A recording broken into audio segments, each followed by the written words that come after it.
നാം തെറ്റുകാരായിരുന്നപ്പോഴും യേശു നിശബ്ദതയിലായി. നമ്മുടെ പാപങ്ങൾ യേശുവിൻ്റെ ചുമലിലായി. കൈകൾ നീട്ടി അവസാന തുള്ളി രക്തവും മാനവരാശിയുടെ മോചനത്തിനായി ഈ ഭൂമിയിൽ വീണു. ആരെയും ശപിക്കാതിരുന്നവൻ കാൽവറിയിൽ ശാപമായി തീർന്നു.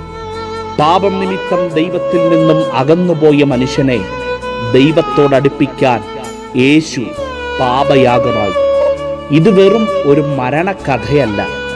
മരണത്തിനപ്പുറം യേശു മാനവരാശിയോട് കാണിച്ച സ്നേഹത്തിൻ്റെ പ്രണയകഥയാണ്. ഈ ലോകത്തിൽ മരുന്ന് കണ്ടെത്താൻ കഴിയാത്ത ഒരേയൊരു പ്രശ്നം പാപമാണ്. ആ പാപത്തിൻ്റെ പരിഹാരം യേശുവാണ്. സ്നേഹിത, യേശുവിൻ്റെ മരണം നിങ്ങളുടെ മോചനത്തിനും രക്ഷയ്ക്കും വേണ്ടിയാണ്. യേശു താങ്കളെ സ്നേഹിക്കുന്നു. അതിനാൽ ദുഃഖവെള്ളിക്കപ്പുറം ഇതൊരു ഗുഡ് ഫ്രൈഡേയാണ്. എത്രയേറെ സാധ്യതകളും സാഹചര്യങ്ങളും മുൻപിലുണ്ടായിരുന്നപ്പോഴും ദൈവത്തിൻ്റെ ഹിതത്തിനായി തന്നെ വിട്ടുകൊടുത്ത യേശു നമുക്ക് മാതൃകയാണ്.